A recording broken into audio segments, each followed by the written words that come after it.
சரி. சரி. ஃபர்ஸ்ட் ஜெபிக்கலாம். எங்களை அருமையா நேசிக்கிற எங்கள் நல்ல பிதாவே, இந்த நேரத்தை எங்களுக்கு ஜெபிக்கிறது அப்படின்னா நமக்கு நன்றி செலுத்துகிறோம். இந்த வேலையில கூட கர்த்தாவே, அப்பா ஆண்டவரே, நீர் ஆண்டவரே என்னை மறைத்து அப்பா நீர் பேசும்படியாக நான் ஜெபிக்கிறேன். ஆண்டவரே அப்பா, நீர் என்ன சித்தம் வைத்திருக்கிறீரோ அப்பா ஆண்டவரே, அந்த வார்த்தைகளை நீர் வெளிப்படுத்தும்படியாக ஜெபிக்கிறோம். ஆண்டவரே, உம்முடைய கரத்தில் வந்திருக்கிற ஒவ்வொருத்தரையும் அர்ப்பணிக்கிறேன். ஆண்டவரே அப்பா, நீர் பேசுகிறதை அப்பா அவர்கள் கேட்கும்படி கர்த்தாவே ஆண்டவரே அப்பா அவர்கள் இருதயத்தையும் செவிகளையும் அப்பா ஆண்டவரே நீர் திறந்தருளும்படியாக ஜெபிக்கிறேன். ஆண்டவரே உம்முடைய வார்த்தையை ஆண்டவரே கேட்டு அதன்படி செயல்பட ஒவ்வொருத்தருக்கும் நீங்க கிருபை கொடுங்க. ஆண்டவரே அடியாளையும் உம்முடைய கரத்தில் ஒப்பு கொடுக்கிறேன், தாழ்த்துகிறேன், வெண்மையாக்குகிறேன். இயேசுவின் நாமத்தை ஜெபிக்கிறேன் ஜீவனுள்ள நல்ல பிதாவே, ஆமென். சரி, நம்ம இன்னைக்கு என்ன பார்க்க போறோம்னா தேவ சித்தம் அப்படிங்கிற தலைப்புல நம்ம பார்க்கலாம். தேவ சித்தம் அப்படின்னா என்னன்னா, தெய்வ சித்தம் இல்லது அது பிதாவின் விருப்பம் அப்படின்னு கூட நம்ம அதை சொல்லலாம். நம்ம வந்து நம்மளுடைய சுய சித்தத்தை இல்ல விருப்பத்தை வந்து மேற்கொண்டு தேவனுடைய விருப்பத்தை வந்து நிறைவேற்றுவதுதான் தேவ சித்தம். சரிங்களா? நம்முடைய வாழ்வுல வந்து தேவ சித்தம் என்ன அப்படிங்கிறத வந்து அறிஞ்சு செயல்படுவது ரொம்ப முக்கியமான ஒண்ணு. அது மட்டும் இல்ல, சின்ன சின்ன விஷயத்துல கூட நம்ம என்ன பண்ணணும், தேவனுடைய சித்தம் என்ன அப்படின்னு நம்ம கேட்டு செயல்படணும். அது வந்து நம்ம கிறிஸ்துவ வாழ்க்கையின் அது வந்து ஒரு உபதேசம் மட்டும் இல்ல. கிறிஸ்துவ வாழ்க்கையில் டெய்லி நம்ம ஃபாலோ பண்ண வேண்டிய ஒரு ஒரு வழி. சரிங்களா? தேவ சித்தத்த வந்து அறிஞ்சு ஒவ்வொரு நாளும் அந்த வழியில தான் நம்ம நடக்கணும். ஏன்னா நம்ம வாசிக்கலாம். மத்தேயு 7ஆம் அதிகாரம் 21, 22 வசனங்க எடுத்தவங்க வாசிங்க. மத்தேயு 7ஆம் அதிகாரம் 21, 22. பரலோகத்தில் இருக்கிற என் பிதாவின் சித்தத்தின்படி செய்கிறவனே பரலோக ராஜ்யத்தில் பிரவேசிப்பானே அல்லாமல் என்னை நோக்கி கர்த்தாவே கர்த்தாவே என்று சொல்கிறவன் அதில் பிரவேசிப்பதில்லை. அந்நாளில் அநேகர் என்னை நோக்கி கர்த்தாவே கர்த்தாவே உமது நாமத்தினாலே தீர்க்க தரிசனம் உரைத்தோம் அல்லவா, உமது நாமத்தினாலே பிசாசுகளை துரத்தினோம் அல்லவா, உமது நாமத்தினாலே அநேக அற்புதங்களை செய்தோம் அல்லவா என்பார்கள். இந்த இடத்துல பாத்தீங்கன்னா, பரலோகத்தில் இருக்கிற பிதாவின் சித்தத்தின்படி செய்கிறவங்க தான் என்னதான் பரலோக ராஜ்யத்துல பிரவேசிப்பாங்க. அது எல்லாமே அவரை நோக்கி கர்த்தாவே கர்த்தாவேன்னு கூப்பிடுறவங்க பிரவேசிக்க முடியாது. இதுல என்னெல்லாம் சொல்லப்பட்டிருக்குன்னு நம்ம பார்த்தோம்னா, அவங்க வந்து தீர்க்க தரிசனம் உரைச்சாங்களாம், பிசாசுகளை துரத்துறாங்களாம், அநேக அற்புதங்களை செஞ்சாங்களாம். இது எல்லாமே வந்து கர்த்தருடைய நாமத்தினால செஞ்சிருக்கிறாங்க. அப்ப நம்ம என்ன நினைப்போம், அப்படிலாம் செய்யறவங்கள கர்த்தருடைய சித்தத்தின்படிதான் செய்யறாங்க அப்படின்னு நம்ம நினைப்போம். அப்படிதானே? ஆனா ஆண்டவர் தெளிவா சொல்றாரு, அப்படிலாம் செஞ்சா கூட அதுல வந்து கர்த்தருடைய சித்தம் இல்லாம செஞ்சா பரலோக ராஜ்யத்துல பிரவேசிக்க முடியாது அப்படிங்கிறத வந்து தெளிவா வந்து ஆண்டவர் வந்து சொல்றாரு. ஏன்னா நம்ம வந்து ஒவ்வொரு காரியத்திலுமே இது தேவ சித்தமா அப்படின்னு வந்து அறிந்துதான் செயல்படணும். இதை சரி நம்ம தேவ சித்தம் எப்படி அப்படின்னு நம்ம எப்படி அறிஞ்சுக்கலாம்னா, ஃபர்ஸ்ட் நம்ம வந்து தேவனுக்கும் நமக்கும் உள்ள அந்த பிணைப்பு வந்து அந்த பிணைப்பு வந்து நல்லா இருக்கணும். அதாவது டெய்லி அவரோட பேசணும். அவரோட இணைந்து நெருங்கி நம்ம இருக்கும்போது மட்டும்தான் இது தேவ சித்தமா இல்லையா அப்படிங்கிறத வந்து நம்ம உணர்ந்து கொள்ள முடியும். நம்ம சுயத்திலே இருந்து அப்படி நம்ம யோசிச்சோம்னா கண்டிப்பா நம்மளால அந்த இதுதான் தேவ சித்தமா அப்படிங்கிறத வந்து நம்மளால கண்டுபிடிக்கவே முடியாது. ஆனா நம்ம எந்த அளவுக்கு தேவனோட நெருங்கி நம்ம வாழ்றோமோ அந்த அளவுக்கு தான் நம்ம வந்து தேவ சித்தத்தை வந்து அறிந்து செயல்பட முடியும். ஒரு சின்ன சின்ன விஷயத்துல கூட அது வந்து நம்ம குடும்ப காரியமா இருக்கலாம், இல்ல நம்ம தொழில் சம்பந்தமா இருக்கலாம், இல்ல பிள்ளைகள் படிப்பு சம்பந்தமா தான் இருக்கலாம். ஆண்டவரே உங்களோட விருப்பமும் இருக்கும். ஆனா நம்முடைய விருப்பம் அதுவா இருந்தாலும் நம்ம ஆண்டவர்ட்ட ஆண்டவரே நான் இப்படி நினைக்கிறேன், இது உங்க சித்தமா எனக்கு வெளிப்படுத்தி தாங்க அப்படின்னு நம்ம கேட்கும்போது கர்த்தர் வந்து அதை கண்டிப்பா வெளிப்படுத்தி தருவாரு. அதுதானா இல்ல வேறையா அப்படிங்கறத அவரு வெளிப்படுத்தி தருவாரு. அதன்படி நம்ம என்ன பண்ணணும், செயல்படணும். இன்னொன்னு தெய்வ சித்தமா இருந்தா கண்டிப்பா அந்த காரியத்துல நமக்குள்ள ஒரு என்ன இருக்கும்னா ஒரு சமாதானம் வந்து நமக்குள்ள இருக்கும். அப்ப அந்த சமாதானம் காணப்பட்டாலே நம்ம வந்து புரிஞ்சுக்கலாம். நம்ம ஒரு காரியத்தை கேட்கும்போது ஆஹ் அப்படி காணப்படும்போது நம்ம வந்து அதை அறிஞ்சுக்கலாம். இதுதான் தெய்வ சித்தம். அப்படி நம்ம செய்யும்போது என்ன ஆகும்னா நம்மளுடைய வாழ்க்கை வந்து வெற்றியுள்ளதா இருக்கும், வெற்றியுள்ளதா ஆகும். இன்னொன்னு தேவனுக்கு பிரியமாவும் இருக்கும். நம்ம இந்த 2025ல முதல் மாசத்துல நம்ம வந்து வந்திருக்கிறோம். இந்த வருஷத்துல நம்ம வந்து அந்த தீர்மானத்தை நம்ம எடுக்கணும். ஆண்டவரே எந்த காரியனாலும் தேவனுடைய சித்தத்தை மாத்திரம் நான் செயல்படுவேன், தேவ சித்தத்தை அறிஞ்சு செயல்படுவேன் அப்படின்னு சொல்லிட்டு ஒவ்வொரு நாளும் நம்ம அந்த காரியத்தை வந்து தேவனிடத்துல கேட்டு கேட்டு செயல்படுகிறவர்களை நம்ம வந்து தீர்மானம் எடுக்கணும். சரி, நம்ம அடுத்ததா வேதத்துல சொல்லப்படுற சில தேவ சித்தம் அப்படின்னு சொல்லப்படுற சில வசனங்களை மட்டும் நம்ம பார்க்கலாம். 1 தெசலோனிக்கேயர் 4ஆம் அதிகாரம் 3ஆம் வசனம் வாசிங்க. 1 தெசலோனிக்கேயர் 4ஆம் அதிகாரம் 3ஆம் வசனம்.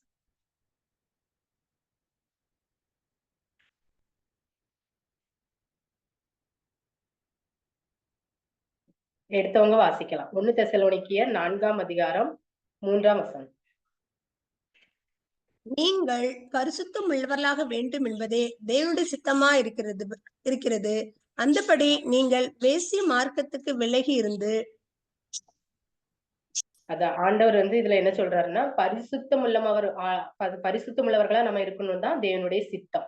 சரியா? நம்மளுடைய பரிசுத்தது கூட அது என்னதான் தேவனுடைய சித்தம். அதனால நம்ம வந்து ஒவ்வொரு நாளும் என்ன பண்ணணும்? பரிசுத்தமா வாழ நம்ம வந்து முயற்சி பண்ணணும். அடுத்து எபேசியர் 6:6. எபேசியர் 6:6.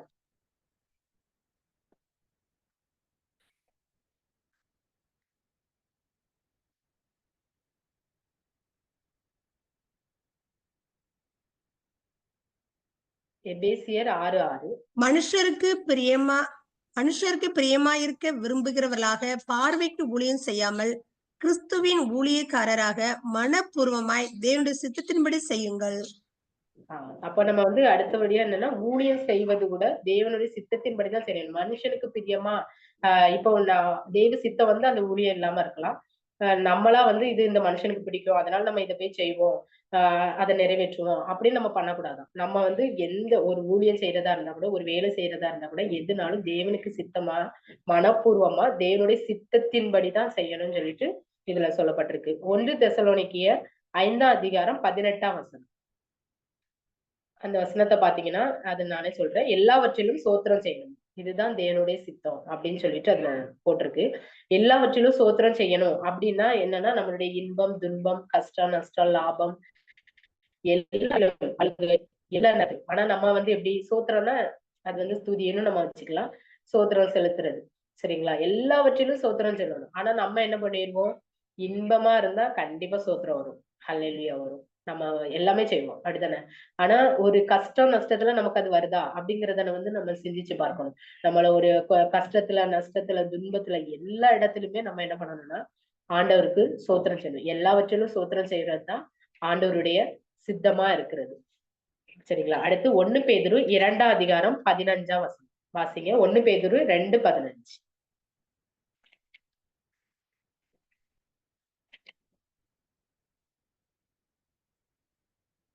நீங்கள் நன்மை செய்கிறதினாலே புத்தீன மனுஷருடைய அறியாமையை அடக்குவது தேவனுடைய சித்தமா இருக்கிறது. நம்ம நன்மை செய்யறதுனால புத்தீன மனுஷனுடைய அறியாமை அடக்குவது தேவனுடைய சித்தமா இருக்கணும். அப்ப நம்ம நன்மை செய்யறது தேவனுடைய சித்தமா இருக்கிறது. அதே 1 பேதுரு 4ஆம் அதிகாரம் 2ஆம் வசனம் வாசிக்கலாம். 1 பேதுரு 4:2. ஏனென்றால் மாம்சத்தில் பாடுபடுகிறவன் இனி மாம்சத்தில் இருக்கும் காலம் வரைக்கும் மனுஷருடைய இச்சையின்படி பிழைக்காமல் தேவனுடைய சித்தத்தின்படியே பிழைக்கத்தக்கதாக பாவங்களை விட்டு ஓய்ந்திருப்பான். அப்பனா இதுல என்ன சொல்றேன்னா, நம்ம பிழைக்கிறது அது வந்து தேவனுடைய சித்தத்தின்படிதான் பிழைக்கணும். பாவங்களை விட்டு ஓய்ந்து தேவனுடைய சித்தத்தின்படி பிழைக்கிறத குறிச்சு சொல்லப்பட்டிருக்கு. அதே 4ஆம் அதிகாரம் 19ஆம் வசனம் வாசிங்க சிஸ்டர். 19. ஆகையால் தேவனுடைய சித்தத்தின்படி பாடு அனுபவிக்கிறவர்கள் நன்மை செய்கிறவர்களாய் தங்கள் ஆத்துமாக்களை உண்மையுள்ள சிருஷ்டி கர்த்தாவாகிய அவருக்கு ஒப்புக் கொடுக்க கடவர்கள். பாடு அனுபவிக்கிறதுலயும் தேவனுடைய சித்தத்தின்படிதான் பாடு அனுபவிக்கணும். அதாவது நம்ம சுய சித்தத்தினால வர பாடுகளை ஆண்டவர் இந்த இடத்துல சொல்லல. நம்ம நன்மை செஞ்சா கூட ஒருவேளை நம்ம நன்மை செய்வோம். ஆனா அதுக்கு வந்து என்ன சொல்லுவாங்க? தீமையா சில காரியங்கள் நம்மளை நோக்கி வரலாம். ஆனா அப்படி செய்யும் போது அப்படி நம்ம பாடுபடும் போது அது வந்து எனக்கு தேவனுக்கு சித்தமான பாடு. சரிங்களா? நம்ம சுயத்துல ஏதோ ஒண்ணு செஞ்சு அதனால வர பாடுகளை பத்தி ஆண்டவர் இந்த இடத்துல சொல்லல. அப்ப பாடுபடுறது கூட தேவ சித்தத்தின்படி நம்ம பாடு அனுபவிக்கிறவர்களா இருக்கணும். சரி, நம்ம வந்து இப்ப பார்க்க போறது வேதத்துல வந்து ஒரு 4 நபர்களை பத்தி நம்ம இந்த நேரத்துல பார்க்கலாம். அதுல வந்து 2 பேரு தேவ சித்தத்தை அறிஞ்சு அதன்படி செயல்பட்டவங்க. 2 பேரு தேவ சித்தத்தை அறிஞ்சும் அதன்படி செயல்படாத 2 நபர்களை பத்தி நம்ம பார்க்கலாம். சரியா? முதல்ல வந்து நம்ம வந்து தெய்வ சித்தத்தை அறிஞ்சு செயல்பட்டதுல வந்து நம்ம வந்து இயேசுதான் நமக்கு ஃபர்ஸ்ட் முன்மாதிரி. சரியா? நம்ம எல்லாருக்குமே எல்லா மனிதர்களாய் பிறந்த எல்லாருக்குமே முதல் முன்மாதிரி வந்து தேவன் தான். இயேசு கிறிஸ்து தான். அவர்தான் பிதாவின் சித்தத்தை அப்படியே நிறைவேற்றி நமக்கு என்ன பண்ணாரு? மாதிரியை முன்வைத்து போனார். நம்ம அது போக 2 நபர்களை நம்ம பார்க்கலாம். ஒண்ணு வந்து தாவீது, 2வது வந்து பவுல். சரிங்களா? தாவீது அத பத்தி நம்ம பார்க்கலாம். அப்போஸ்தலர் 13ஆம் அதிகாரம் 36ஆம் வசனம் வாசிங்க சிஸ்டர். அப்போஸ்தலர் 13:36.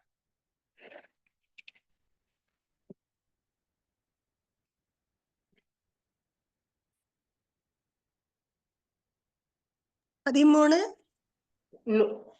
36 தாவீது தன் காலத்திலே தேவனுடைய சித்தத்தின்படி அவருக்கு ஊழியம் செய்த பின்பு நித்திரை அடைந்து தன் பிதாக்களிடத்திலே சேர்க்கப்பட்டு அழிவை கண்டான். ஓகே, இதுல தெளிவா ஆண்டவர் சொல்லியிருக்காரு, தாவீது தன் காலத்தில் தேவனுடைய சித்தத்தின்படி அவருக்கு ஊழியம் செய்து அதுக்கு பிறகு நித்திரை அடைந்து. சரிங்களா? அப்போ தேவனுடைய சித்தத்தின்படி தாவீது என்ன பண்ணியிருக்காரு? ஊழியம் செய்திருக்கிறாரு. நம்முடைய வாழ்க்கையில என்ன பண்ணணும்? தேவனுடைய சித்தத்தின்படி ஊழியம் செய்யணும். அது மட்டும் இல்ல, தாவீது வாழ்க்கையை பாத்தீங்கன்னா அவர் எல்லா காரியத்திலுமே ஒவ்வொரு காரியத்திலுமே கர்த்தரிடத்துல விசாரிச்சு செய்வாரு. இதை நான் போவா, இதை எப்படி செய்ய அப்படிங்கிற மாதிரி என்ன பண்ணுவாரு? அப்படி அநேக காரியங்கள் பைபிள்ல நமக்கு கொடுக்கப்பட்டிருக்கு. கர்த்தருக்கு பிரியமா நடந்தாரு. சரியா? தேவனுடைய பிரியத்தை அவர் நிறைவேற்றினார். அதனாலதான் தேவன் அவரை குறிச்சு என்ன சாட்சி சொல்றாரு? அப்போஸ்தலர் 13:22 என் இருதயத்துக்கு ஏற்றவனாக கண்டேன், எனக்கு சித்தமானவைகளை எல்லாம் அவன் செய்வான் அப்படின்னு ஒரு சாட்சி. எவ்வளவு பெரிய ஒரு அற்புதமான சாட்சி இல்ல? அதை செஞ்சோம் இது செஞ்சோம்னு இல்ல, தேவனுக்கு பிரியமா செஞ்சானா, தேவனுடைய சித்தத்தெல்லாம் செஞ்சானா. அவரு இருதயத்துக்கு ஏற்ற தேவனுடைய சித்தத்தை செய்யறவங்கதான் தேவனுடைய இருதயத்துக்கு ஏற்றவங்க அப்படின்னு சொல்லிட்டு இவரோட லைஃப்ல இருந்து நம்ம பார்க்கலாம். அப்போ எனக்கு சித்தமானவைகளை எல்லாம் அவர் எவ்வளவு ஒரு ஹாப்பில அத சொல்லியிருப்பாங்க. அந்த வேதத்துல அந்த வசனம் குறிப்பிச்சிருக்காங்கன்னா கண்டிப்பா கர்த்தர் ரொம்ப சந்தோஷத்துலதான் அந்த வசனத்தை சொல்லியிருப்பாரு. எனக்கு சித்தமானவைகள்லாம் அவன் செய்வான் அப்படின்னு சொல்லிட்டு சொல்றாரு, சாட்சி கொடுக்கிறாரு. அதே மாதிரி இந்த நாட்கள்ல என்னையும் உங்களையும் குறிச்சு ஆண்டவர் அப்படி சாட்சி கொடுப்பாரா அப்படிங்கிறத நம்ம சிந்திச்சு பார்க்கணும். நீங்க மட்டும் இல்ல, என்னுடைய வாழ்க்கையிலயும் தான் சொல்றேன். நம்ம நம்ம எல்லாருமே அதை நம்ம சிந்திச்சு பார்க்கணும். நம்முடைய வாழ்க்கையில அப்படி ஆண்டவர் சாட்சி கொடுக்க முடியுமா அப்படிங்கிறத நம்ம அப்படி செய்யறோமா? தாவீதை போல தேவனுக்கு பிரியமா அப்படி காரியங்கள்லாம் நம்ம செய்யறோமா? தேவனிடத்தில் கேட்டு செய்யறோமா அப்படிங்கிறத நம்ம யோசிச்சு பார்க்கணும். அது மட்டும் இல்ல, தாவீதோட வாழ்க்கையில ஒரு சம்பவத்தை மட்டும் நம்ம இப்ப தியானிப்போம். 1 சாமுவேல் 30ஆம் அதிகாரம். அந்த 30ஆம் அதிகாரத்தை எடுத்து வச்சுக்கோங்க. 1 சாமுவேல் 30ஆம் அதிகாரம். 30ஆம் அதிகாரத்துல பாத்தீங்கன்னா, அவரு சிக்லாக்கை அமலேக்கியர் கொள்ளையடிச்சிட்டு போயிருவாங்க. அப்போ அவனோட இருந்த தாவீதோட மனுஷங்க எல்லாம் வராங்க. அவங்க ஜனங்கள்லாம் என்ன பண்றாங்க? தங்களின் பலன் இல்லாத மட்டும் அழுறாங்க. அவ்வளவு ஒரு வேதனை அவங்களுக்கு. மொத்தத்தையும் கொண்டுட்டு போயிட்டாங்க. மனைவி பிள்ளைகளையும் சேர்த்து கொண்டுட்டு போயிட்டாங்க. அப்பனா எல்லாருக்கும் எவ்வளவு ஒரு வேதனை இருக்கும்ல. அந்த வேதனையில என்ன சொல்றாங்க? நாங்க அந்த பலன் இல்லாம போக மட்டும் அவ்வளவு ஒரு அழுதாங்க. அது மட்டும் இல்ல, உடனே தாவீதோட கூட இருந்தவங்க எல்லாம் என்ன பண்ணிட்டாங்க? சரி சரி, நம்ம இதுக்கெல்லாம் காரணம் யாருதான்? தாவீது தான். நம்ம இப்ப இவனை கல்லெறியணும் அப்படின்னு சொல்லி பேசுறாங்க. அது பேசுறதுக்கு தாவீதுக்கு தெரியுது. ஆனா தாவீதுக்கு கண்டிப்பா தெரிஞ்சிருக்கும்ல. எல்லாரும் பேசும்போது இவனை கல்லெறியணும், இவன் தான் காரணம் அப்படின்னு சொல்லிட்டு. ஆனா ஆக்சுவலா அந்த தாவீது அந்த இடத்துல என்ன செய்யணும் அப்படின்னா, அவன் ஆஹ் அவங்க கிட்ட கோவப்படணும், திட்டிருக்கணும், ஏதாவது பண்ணிருக்கணும். ஏன்னா 1 சாமுவேல் 22:2 வாசிங்க. 1 சாமுவேல் 22:2.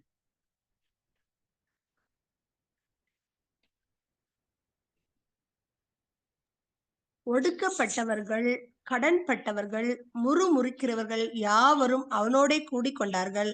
அவன் அவர்களுக்கு தலைவனானான். இந்த பிரகாரமாக ஏறக்குறைய 400 பேர் அவனோடு இருந்தார்கள். இதுல பாத்தீங்கன்னா தெளிவா வசனம் சொல்லுது. யாரெல்லாம் அவன் சேர்த்துக்கிட்டானா? யாருக்கு தலைவனா இருந்தானா? ஒடுக்கப்பட்டவங்க, கடன்பட்டவங்க, முறுமுறுக்கிறவங்க. அப்ப இப்ப உங்க கூட உள்ளவங்க எல்லாம் யாரு? இந்த ஆட்கள் தான். அப்படிதானே? ஃபர்ஸ்ட் ஒடுக்கப்பட்டவங்க, கடன்பட்டவங்க, முறுமுறுக்கிறவங்க. நம்ம அப்படி சேர்ப்போமா? ஃபர்ஸ்ட் நம்ம அப்படி ஆட்களை சேர்க்கறதுக்கே ரொம்ப என்ன பண்ணுவோம்? யோசிப்போம். கடன்பட்டவங்க, ஒடுக்கப்பட்டவங்க, முறுமுறுக்கிறவங்க. முறுமுறுத்துக்கிட்டே இருக்காங்க எல்லா காரியத்திலும். அப்பனா அவங்க கிட்ட நம்ம ஒரு அவங்க நம்ம கூட இருக்கிறத நம்ம என்ன பண்ண மாட்டோம்? விரும்ப மாட்டோம். ஆனா தாவீது என்ன பண்ணியிருக்காரு? அவங்க கூட சேர்த்திருக்காரு. சேர்த்து அவங்களுக்கு தலைவனா இருக்காரு. அப்ப அவங்களெல்லாம் நடத்துறது எவ்வளவு கஷ்டம். அப்போ அந்த ஒரு சூழ்நிலையில் நடத்தி அவர் கொண்டு போயிட்டு இருக்கும்போது, இந்த ஒரு சம்பவத்தினால எல்லாரும் கல்லெறியும்போது ஆக்சுவலா அந்த இடத்துல நம்மளா இருந்தா யோசிச்சு பாருங்க, என்ன கேட்டிருப்போம்? நானே உன்னை பாம்பத்து சேர்த்திருக்கேன், நீ என்ன கல்லெறிய வரியா? இதே கேள்விதான் தாவீது கேட்டிருக்கணும். ஆக்சுவலா சுயத்துல இருந்திருந்து. அப்படிதானே? நானே உங்களை வந்து போனா போட்டுன்னு சேர்த்து வச்சிருக்கேன். அதுவும் நீங்க இவ்வளவு தப்பு பண்ணுவீங்க, இப்படி முறுமுறுப்பீங்க, இவ்வளவு கடன்ல வந்தீங்க, இப்படி ஒடுக்கப்பட்டு இருந்தீங்க, இவ்வளவு வேலை நீங்க பண்ணிட்டு வந்திருக்கீங்க. அப்படி இருந்தும் நான் உங்களை சேர்த்திருக்கேன். நீங்க இப்ப இந்த காரியத்துக்கு என்ன கழுத்து தெரியுதுங்களா அப்படிங்கிற சுயம் தாவீதுக்கு அங்க வெளிப்பட்டிருக்கணும் ஆக்சுவலா. ஆனா அவன் என்ன பண்ணல, வெளிப்படல. அவன் என்ன பண்ணானா, கர்த்தருக்குள்ள தன்னை திடப்படுத்திக் கொண்டான். நம்மளா இருந்தாலும் நம்ம என்ன பண்ணுவோம், நமக்கு விரோதமா ஒருத்தங்க நம்ம கூட உள்ளவங்க நமக்கு விரோதமா எழும்பிட்டா என்ன பண்ணிருவோம், உடனே நம்ம செஞ்ச மொத்த காரியத்தையும் சொல்லுவோம். இப்படி செஞ்ச அப்படின்னு எல்லாரும் தான், நானும் தான். ஒரு என்ன சொல்லுவேன், நான் அப்படி செஞ்சேன் இப்படி செஞ்சேன், நீங்க அதெல்லாம் மறந்துட்டீங்க, இப்ப துரோகம் பண்றீங்க, என்னெல்லாமோ நம்ம பேசுவோம். அப்படித்தானே நம்ம வாயில நம்ம மைண்ட்ல என்னதெல்லாம் இருக்கோ மொத்தத்தையும் கொட்டி தள்ளிருவோம். அந்த அளவுக்கு வந்து நம்ம பேசுவோம். அப்படி பேசும்போது என்ன என்ன எனக்கு எதிராவே நீங்க பேசுவீங்களா அப்படிலாம் கேட்டிருக்கோம். இப்படிலாம் தாவீதும் கேட்டிருக்கோம். எனக்கு எதிராவே கல் அடிப்பீங்களா நீங்க அப்படிலாம் கேட்டிருக்கிறோம். ஆனா என்ன பண்ணான், அப்படிலாம் அவன் கேட்கவே இல்லை. என்ன பண்ணானா, சண்டை பண்ணாம என்ன பண்ணிருக்கான், தாவீது கர்த்தருக்குள் தன்னை திடப்படுத்திக் கொண்டான். 1 சாமுவேல் 30:6 கடைசி பகுதியை நீங்க வாசித்தீங்கன்னா, தாவீது தன் தேவனாகிய கர்த்தருக்குள் தன்னை திடப்படுத்திக் கொண்டான் அப்படின்னு தெளிவா வசனம் இருக்கு. அப்ப எத்தனை ஒரு இது பாருங்க, தேவ சித்தத்தை வந்து அவன் வந்து எவ்வளவு அழகா நிறைவேற்றுறான். அவனுக்கு அந்த இடத்துல அவன் சண்டை போடணுங்கிறது வந்து தேவ சித்தம் இல்ல. ஆனா அவன் கர்த்தருக்குள் தன்னை ஆனா அந்த சூழ்நிலை கண்டிப்பா நம்மளா இருந்தா கூட சண்டை தான் போடணும். ஆனா அவன் சண்டை போடாம என்ன பண்ணிருக்கான், கர்த்தருக்குள் தன்னை திடப்படுத்திக் கொண்டான். ஏன்னா அவன் தாவீதுக்கு தெரியும், எல்லாவற்றிலும் ஸ்தோத்திரம் செய்யறதுதான் தேவனுடைய சித்தம்னு சொல்லிட்டு. அந்த ஒரு சித்தத்தை அறிஞ்சிருந்தனாலதான் அவன் வந்து அந்த இடத்துல சொல்லியிருக்கிறான். அல்லேலூயா, அல்லேலூயா. அவன் வந்து அந்த இடத்துல ஒருவேளை அவன் அத செய்யாம இருந்திருந்தானா, அங்க வந்து இவன் என்னெல்லாமோ நடந்திருக்கலாம். ஆனா அவன் தேவனுடைய சித்தத்தின்படி தேவன்கிட்ட போய் கேட்கிறான். அடுத்து என்ன பண்றான்? தேவன்கிட்ட போய் கேட்கிறான். தேவன்கிட்ட போய் தாழ்மையா என்ன கேட்கிறான்? இந்த தண்டை நான் பின்தொடரலாமா? எல்லாத்தையும் நான் திருப்பிக்கிடுவேனாப்பா? அப்படின்னு சொல்லிட்டு என்ன யார்ட்ட போய் கேட்கிறான்? தேவன்கிட்ட போய் கேட்கிறான். அந்த நேரத்துல அவனா சுயத்துல கூட என்ன பார்த்து இப்படி சொல்லிட்டீங்களா? வாங்க கிளம்புவோம், போவோம். போய் நான் மீட்டு தரேன். சும்மா இப்படிலாம் பேசாதீங்க. எத்தனை இதுல உங்களை மீட்டிருக்கேன். இதுல என்னால மீட்க முடியாதா? அப்படி இப்படின்னு கூட அவன் பேசியிருந்திருக்கலாம். ஆனா அப்படி எதுவுமே பேசாம தேவன்ட்ட போய் ஃபர்ஸ்ட் கேட்கறான். ஆண்டவரே, அந்த ஒரு சிச்சுவேஷன்ல போய் கேட்கறான். ஆண்டவர் என்ன சொல்லுவாருன்னு அவனுக்கு தெரியாது. ஆனா போய் கேட்கறான். ஆண்டவரே இத நான் தொடரட்டுமா? நான் போனா வந்து அஹ் பிடிச்சுக்கிடுவேனா? திருப்பிக்கிடுவேனா? அப்படிங்கிற மாதிரி தேவனுடைய சித்தத்தை விசாரிக்கான். அப்ப ஆண்டவர் என்ன சொல்றாரு? ஓகே, நீ நீ போலாம். நீ போனா கண்டிப்பா சகலத்தையும் திருப்பிக் கொள்வாய் அப்படின்னு சொன்ன பிறகுதான் என்ன பண்றான்? போறான். அப்போ எவ்வளவு ஒரு தேவன் அவன் வந்து அடுத்து நெக்ஸ்ட் ராஜா அவன்தான். அவனுக்கு வந்து நிறைய வந்து ஆண்டவர் செஞ்சிருக்கிறாரு. அப்ப இருந்த கூட அவன் என்ன பண்றான்? ஒவ்வொரு காரியத்திலுமே ஆண்டவர் விசாரிக்கிறான்.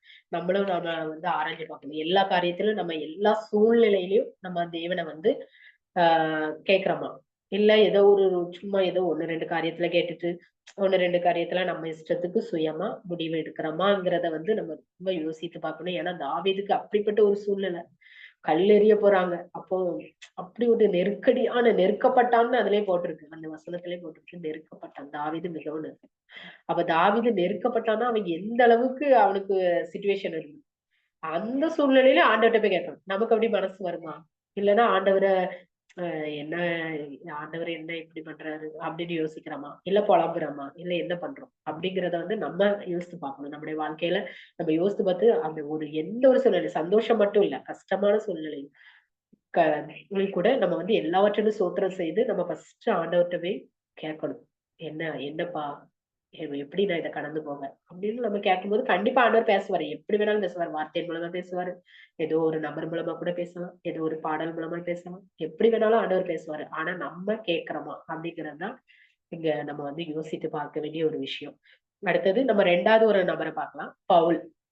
புதிய ஏற்பாட்டுல பவுல்.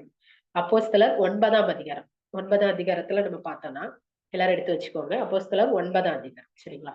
அப்போஸ்தலர் 9ல நம்ம பார்த்தோம்னா, ஆண்டவர் வந்து அவருக்கு தரிசனத்துல ஃபர்ஸ்ட் ஆண்டவர் வந்து தரிசனமாகுறாரு. அந்த பவுலுக்கு. தரிசனம் ஆன உடனே அவர் கேட்ட முதல் கேள்வி என்ன தெரியுமா? என்ன கேட்டாரு?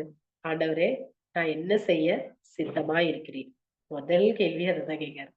ஆண்டவரே, நான் என்ன செய்ய சித்தமா இருக்கிறேன்? அதுக்கு பிறகு அவரோட நிருபங்கள் எல்லாத்தையும் நீங்க வாசிச்சு பாருங்க. எல்லாத்துலயுமே நிறைய நிறைய இடங்கள்ல தேவனுடைய சித்தத்தின்படி அப்போஸ்தலனாகிய பவுல் அப்படிங்கிற வார்த்தை வந்து அவர் எழுதியிருப்பாரு. அநேக இடத்துல தெய்வ சித்தம்ங்கிற அந்த வார்த்தையை வந்து அவர் எழுதியிருப்பாரு. அப்படி கூட தொடங்கும் போது அப்படிலாம் சொல்லியிருப்பாரு. சரிங்களா? அப்போ அந்த இடத்துல முதல் கேள்வி அததான் கேட்கிறான். ஆண்டவரே நான் என்ன செய்ய சுத்தமா இருக்கிறேன். அப்ப ஆண்டவருக்கு சொல்றாரு, நீ இப்படி பட்டணத்துக்குள்ள போ அப்படின்னு சொல்லிட்டு சொல்றாரு. ஓகே அப்படின்னு சொல்லிட்டு அவன் அங்க உனக்கு அறிவிக்கப்படுறதோட போறான். அவனுக்கு கண்ணு தெரியல, 3 நாள் புசிக்கல, குடிக்கல, அப்படியே இருக்கிறான். அதுக்கு பிறகு அனனியா வராரு. அனனியா வந்து வாஸ்து பாத்தீங்கன்னா அப்போஸ்தலர் 9 அதிகாரம் 17 இருந்து 20 வருஷம் வாசிங்க. 17 to 20. அப்பொழுது அனனியா போய் வீட்டுக்குள் பிரவேசித்து அவன் மேல் கையை வைத்து, சகோதரனாகிய சவுலே, நீ வந்த வழியிலே உனக்கு தரிசனமான இயேசுவாகிய கர்த்தர் நீ பார்வை அடையும்படிக்கும் பரிசுத்த ஆவியினாலே நிரப்பப்படும்படிக்கும் என்னை அனுப்பினார் என்றான். உடனே அவன் கண்களிலிருந்து மீன் செதில்கள் போன்றவைகள் விழுந்தது. அவன் பார்வை அடைந்து எழுந்திருந்து ஞானஸ்நானம் பெற்றான். பின்பு அவன் போதனம் பண்ணி பலப்பட்டான். சவுல் தமஸ்குவில் உள்ள சீசருடனே சில நாள் இருந்து தாமதமின்றி கிறிஸ்து தேவனுடைய குமாரன் என்று ஆலயங்களிலே பிரசங்கித்தான். அல்லேலூயா. இதுல வந்து பாத்தீங்கன்னா அவன் வந்து அனனியா வந்து சொல்றாரு, இதுதான் விஷயம்ப்பா, ஆண்டவர் வந்து இப்படிதான் சொன்னாருங்கிறத சொல்றாரு. ஆனா பவுல யோசித்து பாருங்க, அதுக்கு முன்னாடி என்ன பண்ணா, ஆண்டவருடைய ஜனங்களை அழிச்சு போடுற ஒருத்தன். சரியா? அது மட்டும் இல்ல, பொதுவா எனக்கு தெரிஞ்சு நான் கேள்விப்பட்ட விஷயம் எல்லாம், பவுலுக்கு வந்து ரொம்ப வசதி உள்ளவர். அது பெரிய பெரிய கப்பல், அந்த காலத்திலே வந்து பெரிய பெரிய கப்பலுக்கு சொந்தக்காரராம் பவுல். அப்ப அவ்வளவு பெரிய ஒரு ராயல் ஃபேமிலி அப்படின்னு வச்சுக்கலாம். சரிங்களா? அப்படி ஒரு ராயல் ஃபேமிலியில இருந்த அவரு ஆண்டவர் சொன்ன உடனே கீழ்ப்படிஞ்சு போறாரு. இது முடியுமா? நம்ம நினைச்சு பாருங்க. நம்ம நல்ல வசதி வாய்ப்பா வாழ்ந்துட்டு இருக்கோம்னு வச்சுக்கோங்க. நல்லா வாழ்ந்துட்டு இருக்கோம். வாழ்ந்துட்டு இருக்கும்போது திடீர்னு வந்து ஆண்டவர் வந்து இதெல்லாம் விட்டுட்டு வா, இல்ல ஏதோ ஒண்ணு சொல்றாரு, இதெல்லாம் அவங்ககிட்ட கொடுத்துரு, இல்ல ஏதோ ஒண்ணு சம்திங் நம்மகிட்ட சொல்றாரு. உடனே நம்ம ஏத்துக்கிடுவோமா? அது எப்படி அப்படின்னு ஒரு யோசனை வரும் முதல்ல. அடுத்தது இது உண்மையில ஆண்டவர் தான் பேசுறாரா அப்படின்னு எல்லாம் யோசனை வரும். அப்படித்தானே? இப்படி பல சிந்தனைகள் நமக்குள்ள வரும். ஆனா பவுல் என்ன பண்றாரு? உடனே போறாரு. உடனே அவரு சொன்ன உடனே 20 வசனம் ரொம்ப அழகா சொல்லுது. தாமதம் இன்றி கிறிஸ்து தேவனுடைய குமாரன் என்று ஆலயங்களிலே பிரசங்கித்தான். அவன் யோசிச்சிருக்கலாம்ல, நம்ம தான் எல்லாரையும் கட்டணும், எல்லாரையும் அடிச்சோம், துன்புறுத்தணும். நம்மளே போய் கிறிஸ்து தேவனுடைய குமாரன் சொன்னா யாராவது ஏத்துக்கிடுவாங்களா? அவன் அதை யோசிக்கல. யாராவது ஏத்துக்கிடுவாங்களாங்கிறது அவனுடைய அவனுடைய சிந்தனை இல்ல. என்னன்னா, ஆண்டவர் சொன்னாரா அதை நான் செய்வேன். யாரு ஏத்துக்கிட்டாலும் ஏத்துக்கிடாட்டாலும் அது அவனுக்கு முக்கியம் இல்ல. ஆண்டவர் சொன்னதை நான் செய்வேன். அதுதான். அதனாலதான் அவன் என்ன பண்றான்? தாமதமின்றி. நம்ம யோசிக்கிறோம். நம்ம ஒரு காரியங்களை ஆண்டவர் செய்ய சொல்லும்போது, ஐயோ எப்படின்னு யோசிக்கிறோம். ஒரு இடத்துல பேசுனா நம்ம பேச தயங்குறோம். ஏன்னா நமக்குள்ள நம்முடைய எண்ணங்கள் தான் மேல வருது. நம்முடைய சிந்தனைகள் வருது. இப்படி நினைப்பாங்களா, அப்படி நினைப்பாங்களா, அப்படி ஆயிருமா, இப்படி ஆயிருமா, அப்படி வருது. ஆனா பவுல் வந்து ரொம்ப அழகா தாமதமின்றி அப்படின்னா உடனடி கீழ்ப்படிதல். அந்த உடனடி கீழ்ப்படிதல் நமக்கு இருக்குதா? தேவனுடைய காரியங்கள்ல நமக்கு இருக்குதா? அப்படி ஒரு நல்ல ஒரு இது இல்ல, நம்ம நினைச்சு பா பார்க்க முடியாது. இவ்வளவு அதாவது கிறிஸ்தவத்திலே இருந்தவங்க வேற. அவர் வந்து இயேசுவுக்கு விரோதமா வந்து பேசிட்டு இருந்தவர். அவரை வந்து சொன்ன உடனே அந்த ஒரு கீழ்ப்படிதல்ங்கிறது வந்து ஒரு ரொம்ப ஆச்சரியமான விஷயம். அப்படி கீழ்ப்படிஞ்சு அவர் வந்து தேவ சித்தத்தை செய்யறாரு. நம்ம வந்து அப்படி செய்யறோமா அப்படிங்கறத யோசிக்கணும். அது மட்டும் இல்ல, கலாத்தியர் 4:12, அப்போஸ்தலர் 26, 29 இந்த வசனங்கள்ல பாத்தீங்கன்னா அவர் சொல்லுவாரு, என்னை போல ஆகுங்கள், என்னை போல் ஆகும்படி வேண்டிக் கொள்கிறேன் அப்படின்லாம் சொல்லுவாரு. அப்போ அவ்வளவு தைரியமா ஒரு மனுஷன் சொல்றாருன்னா கண்டிப்பா அவர் என்ன பண்ணிருப்பாரு? ஒவ்வொரு நாளும் ஒவ்வொரு நொடி கூட என்ன பண்ணிருப்பாரு? தெய்வ சித்தத்தை அறிஞ்சுதான் செயல்படுப்பாரு. ஏன்னா இயேசு வந்து சொல்றாரு, எனக்கு நான் மாதிரி வைக்க போறேன், என்ன பின்பற்றுங்க அப்படிங்கறதெல்லாம் யார் சொல்றா? இயேசு சொல்றாரு. சரியா? அவரு ஆண்டவருடைய பிதாவின் சித்தத்தை அப்படியே செய்தார். அதனால அவரு சொல்றாரு. ஓகேவா? ஆனா ஒரு மனுஷன் பவுல் பவுல் சொல்றாரு இப்படி, அவருடைய சீஷர், இயேசுடைய சீஷர், அவரு சொல்றாரு என்னை போல் ஆகுங்கள், என்னை போல் ஆகும்படி நான் வேண்டிக் கொள்கிறேன் அப்படின்னு சொல்றாரு. அப்பனா எந்த அளவுக்கு அவருக்கு ஒரு கான்பிடென்ட், நம்ம ஆண்டவரோட சித்தத்தை தான் செய்யறோம் அப்படிங்கிற ஒரு இதுல வந்து கான்பிடென்டா இருந்தனாலதான் அவரால் சொல்ல முடியும். நம்மளால சொல்ல முடியுமா? சிஸ்டர் என்ன போல நீங்க இருங்க அப்படின்னு நம்ம ஒரு ஆள்கிட்ட சொல்ல முடியுமா? யோசித்து பார்க்கணும். நம்முடைய வாழ்க்கையில நம்ம அப்படி இருக்கமா? சிஸ்டர் என்ன போல இருங்க, என்ன ஃபாலோ பண்ணுங்க அப்படின்னு சொல்ற அளவுக்கு நம்ம இருக்கிறோமா அப்படிங்கறத வந்து நம்ம ஆராய்ந்து பார்க்க ஆராய்ந்து பார்க்கணும். சரிங்களா? அது மட்டும் இல்ல அவரோட வந்து சில இடத்துல பாத்தீங்கன்னா, அதாவது அப்போஸ்தலர் 16:6 அதுல வாசிங்க. அப்போஸ்தலர் 16:6 பவுல் அப்போஸ்தலர் 16:6 அவர்கள் பிரிகியா கலாத்தியா நாடுகளை கடந்து போன போது ஆசியாவிலே வசனத்தை சொல்லாதபடிக்கு பரிசுத்த ஆவியினாலே தடை பண்ணப்பட்டு மீசியா தேசமெங்கு வந்து பித்தினியா நாட்டுக்கு போக பிரயத்தனம் பண்ணினார்கள். ஆவியானவரோ அவர்களை போக ஒட்டாதிருந்தார். ம். இதுல வந்து என்னது வசனத்தை சொல்ல ஆண்டவர் வந்து போவாதான்னு சொல்றாரு. ஆசியால அந்த பரிசுத்த ஆவியானவர் இடைபெடுத்தாரு. ஆசியால வசனத்தை சொல்ல தடை பண்றாரு. ஆனா அந்த அந்த இடத்துல கூட அவர் வந்து உடனே சரி அப்படிங்கிற மாதிரி என்ன பண்றாரு? கீழ்ப்படிதார். வசனம் தானே ஆர்கியூ பண்ணிருக்கலாம். என்ன வசனத்தை சொல்றதுக்கு நீங்க ஏன் தடை பண்றீங்க? கொஸ்டின் கேட்டிருக்கலாம் பவுல். ஆனா கேட்கல. அவர் தடை பண்ணாரு. அதனால இது வசனம் தானே. இது ஒருவேளை இது வந்து சும்மா நமக்கா தோணுதா? இல்ல இப்படியா இருக்குமா? அப்படியா இருக்குமான்னு யோசித்து கூட அதை மீறி செயல்பட வாய்ப்பு இருக்கு. ஆனா அவர் என்ன பண்ணல? செயல்படல. ஏன்னா அவருக்கு கன்ஃபார்மா தெரியுது. கர்த்தருடைய சித்தம் இதுதான். இங்க வசனத்தை சொல்லக்கூடாது அப்படிங்கறதுதான் கர்த்தருடைய சித்தம். அப்படிங்கறது வந்து அவருக்கு தெளிவா தெரிஞ்சனாலதான் என்ன பண்ணாரு? அவர் சொன்ன உடனே அவர் அங்க போல. நம்ம எப்படி சிந்திக்கணும்? நம்ம சிந்திச்சு பார்க்கணும். ஒரு இடத்துல வசனம் சொல்றதுக்கு, ஒரு இடத்துல பிரசங்கம் பண்றதுக்கு, எதுக்குமே இது தேவ சித்தமா அப்படிங்கறத நம்ம அறிஞ்சு வந்து என்ன பண்ணணும்? செயல்படணும். ஒரு வர்ஷிப் பண்றதா இருக்கலாம். எதுவுமே எந்த காரியம்னாலும் அது வந்து தேவனுடைய காரியமா இருந்தா அது கண்டிப்பா அது தேவ சித்தம் தான்னு நம்ம சொல்ல முடியாது. சரிங்களா? ஏன்னா தெளிவா வசனம் சொல்லுது. தீர்க்க தரிசனம் பிசாச துரத்துறாங்க. அற்புதம் செய்றாங்க தேவனுடைய நாமத்தினால. அப்படி செஞ்சவங்களையும் ஆண்டவர் என்ன சொல்றாரு? நோ இல்ல. நீங்க வந்து தேவ சித்தம் செய்யலங்கிறன்னு சொல்றாரு. பிதாவின் சித்தத்தின்படி செய்யலங்கிறத தெளிவா சொல்றாரு. அப்ப இதுக்கு மேல நமக்கு என்ன எக்ஸாம்பிள் வேணும்? அப்ப அது வந்து ஆண்டவருடைய காரியங்கள் தானே. இதனால ஆண்டவருடைய நாமம் தானே மகிமைப்பட்டிருக்கு. அப்ப ஏன் அத வந்து அவர் அப்படி சொல்றாருன்னா, நம்ம ஒவ்வொருத்தரை குறிச்சு தேவ சித்தம் இருக்கு. அப்ப அந்த சித்தம் எனக்குள்ளதான் அப்படிங்கிறத நமக்கு அது வந்து என்னுடைய அவர் நினைத்திருக்கிற சித்தத்துல, நம்முடைய வாழ்க்கை குறித்து அவர் நினைக்கிற சித்தத்துல, அந்த காரியம் இருக்கிறதா அப்படின்னு நம்ம ஆண்டவர்ட்ட ஜெபிச்சு, அறிஞ்சு அதன்படி நம்ம என்ன பண்ணணும்? செயல்படணும். சரிங்களா? அது மட்டும் இப்ப அடுத்தது இப்ப 2 நபர பார்த்தோம். தாவீது, பவுல். அவங்க 2 பேர் பேரையும் நம்ம என்ன பண்ணணும்? ஒவ்வொரு விஷயத்திலுமே சரியா? தேவனுடைய சித்தத்த அறிஞ்சு செயல்படணும். இவங்க வாழ்க்கையெல்லாம் நீங்க ஃபுல்லா டீப்பா நெறைய பைபிள்ல நெறைய காரியங்கள் இருக்கு. அது எல்லாமே நான் வந்து இப்ப ரொம்ப ஷார்ட்டா தான் எடுத்திருக்கேன். நீங்க வந்து அவங்களுடைய வாழ்க்கையெல்லாம் நல்லா தியானிச்சு பாருங்க. நெறைய பேர் இருக்கிறாங்க. நான் எக்ஸாம்பிளுக்கு சொன்ன இந்த தாவீது, பவுலோட வாழ்க்கைய நீங்க வந்து வீட்ல கண்டிப்பா தியானிச்சு பாருங்க. எந்த அளவுக்கு அவங்க ஆண்டவருடைய சித்தத்த அறிஞ்சு செயல்பட்டாங்கங்கிறது நமக்கு கண்டிப்பா கர்த்தர் வந்து உங்களுக்கு உதவி செய்வார் அதை புரிந்து கொள்ள. அடுத்ததாக நம்ம பார்க்க போறது தேவ சித்தத்தை அறிஞ்சும் கீழ்ப்படியாத ஒரு 2 தான். சரியா? அவங்களுடைய முடிவு என்னன்னு பார்ப்போம். சரிங்களா? ஒண்ணு வந்து சவுல். சரியா? 1 சாமுவேல் 13ஆம் அதிகாரம் 11 to 13. 1 சாமுவேல் 13, 11 to 13 வாசிங்க.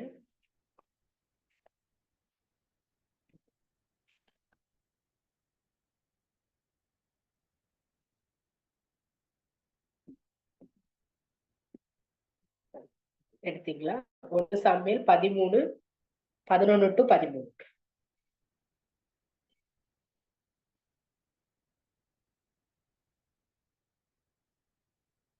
Samuel 13, 11 sister.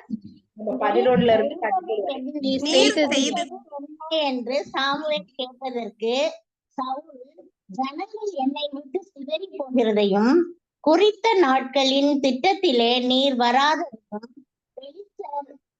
மிக்மாசிலே கூடி வந்திருக்கிறதையும் நான் கண்டபடியினாலே கில்காவில் பெலிஸ்தர் எனக்கு விரோதமாய் வந்து விடுவார்கள் என்றும் நான் இன்னும் கர்த்தருடைய சமூகத்தை நோக்கி விண்ணப்பம் பண்ணவில்லை என்றும் எண்ணி துணிந்து சர்வாங்க தகன பலியை செலுத்தினேன் என்றான். சாமுவேல் சவுலை பார்த்து புத்தீனமாய் செய்தீர். உம்முடைய தேவனாகிய கர்த்தர் உமக்கு விதித்த கட்டளையை கை கொள்ளாமல் போனீர். மற்றபடி கர்த்தர் இஸ்ரவேலின் மேல் உம்முடைய ராஜ்ய பாரத்தை என்றைக்கும் ஸ்திரப்படுத்துவார். ஓகே. இப்ப இதுல வாசித்தீங்கன்னா உங்களுக்கு நல்லா தெரியும். அதுல வந்து சவுல் வந்து அவசரப்பட்டார்.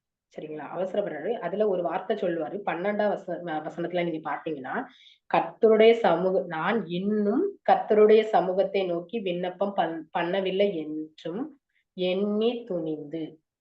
அதாவது கர்த்தருடைய சமூகத்தை நோக்கி விண்ணப்பம் பண்ணி தான் என்ன பண்ணணும்? சர்வாங்க தகன பலிய செலுத்தணும். அப்படிங்கிறத இந்த வசனத்துல இருந்து நம்ம புரிஞ்சுக்கணும். ஆனா இவரு என்ன பண்றாரு? இன்னும் இப்ப ஜெபம் பண்ணல. தெரியும். கர்த்தருடைய சமூகத்தை நோக்கி நான் விண்ணப்பம் பண்ணல. ஆனாலும் என்னை துணிஞ்சு என்ன பண்ணிட்டேன்? சர்வாங்க தகன பலிய செலுத்திட்டேன். அப்ப சித்தத்த அறிஞ்சிருக்காரு. அறிஞ்சு கூட என்ன பண்றாரு? ஒரு துணிகரம். முதல் துணிகரம் இதுதான் அவருக்கு. சரிங்களா? முதல் துணிகரம். இத துணிஞ்சு நான் வந்து செஞ்சேன் அப்படின்னு சொல்றாரு. சொன்ன உடனே சாமுவேல் என்ன சொல்றாரு? புத்தீனமாய் செய்தீர். கர்த்தருடைய சித்தத்த அறிஞ்சு அதன்படி செய்யலைன்னா நம்மலாம் என்னது? புத்தி இல்லைன்னு தான் அர்த்தம். அது தெளிவா சவுல் வந்து ராஜா. ஆனா கூட சாமுவேல் என்ன சொல்றாரு? புத்தீனமாய் செய்தீர் அப்படின்னு சொல்லிட்டு தெளிவா சொல்றாரு. இதுதான் முதல் துணிகரமா அவர் செய்றாரு. அப்புறம் என்ன சொல்றாருன்னா, இஸ்ரவேலின் மேல் உம்முடைய ராஜ்யத்தை என்றைக்கு ஸ்திரப்படுத்துவார். அப்ப ராஜ்யம் நமக்கு இருக்கு. ஓகே. அத வந்து கன்ஃபார்ம் பண்ணிட்டாரு. அப்படிங்கிறதுனால சவுலுக்கு என்ன பண்ணிட்டு 2வது துணிகரம் பயங்கரமா இருந்துச்சு. சரிங்களா? இப்போ வந்து இதுல வந்து ஆண்டவர் வந்து இறக்கப்பட்டு தான் அத மன்னிச்சிருப்பாரு. ஃபர்ஸ்ட் துணிகரத்த. சரிங்களா? அப்ப மன்னிச்சு அவரு வந்து என்ன சொல்றாரு, ராஜபாரியம் உங்ககிட்ட தான் இருக்கும். ஆனா புத்தீனமா செஞ்சுட்டீங்க அப்படிங்கிறத தெளிவுபடுத்துறாரு. அவருக்கு கர்த்தருடைய கட்டளையை நீங்க கைக்கொள்ளலங்கிறத தெளிவுபடுத்துறாரு. அப்ப அடுத்த செகண்ட் அவன் வந்து ஒருவேளை மனம் திரும்பி இருந்தா, இனிமேல் இப்படிப்பட்ட காரியத்தை செய்யக்கூடாதுப்பா. இப்படி ஆண்டவர் கட்டளையை நம்ம மீறக்கூடாது அப்படின்னு நினைச்சிருந்தாங்கன்னா ஒருவேளை நல்லா இருந்திருக்கும். ஆனா என்ன பண்ணிட்டாரு? அடுத்ததாக அவர் 2வது ஒரு துணிகரம் செய்றாரு. 1 சாமுவேல் 15 அதிகாரம். 1 சாமுவேல் 15 அதிகாரத்துல நீங்க வாசித்து பாத்தீங்கன்னா, அந்த அதிகாரம் ஃபுல்லாவே நீங்க வாசித்து பாத்தீங்கன்னா, அதுல நமக்கு எல்லாத்துக்கும் தெரிஞ்ச சம்பவம் தான். நமக்கு நல்லா தெரியும். அதுல வந்து என்ன பண்றாரு?